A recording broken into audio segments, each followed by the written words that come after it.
Hi guys, this is Ate Sel. For today's video ay mag-isa naman po tayo ng ampalaya with egg. At ito na nga po, inuna na natin yung bawang. I-brown lang po natin ito. Sibuyas, kamatis, ampalaya, itlog,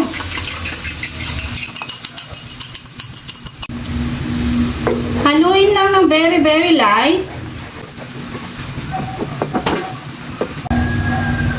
Konting tubig.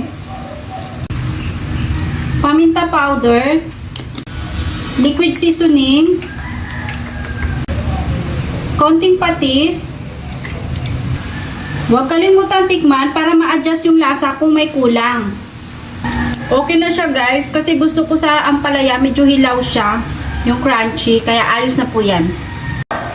At ito na po guys, luto na po ang ating ginisang ampalaya with egg. Yun lang po guys. Thank you for watching. And please don't forget to subscribe my YouTube channel, Cooking by Ate Sel. Ingat!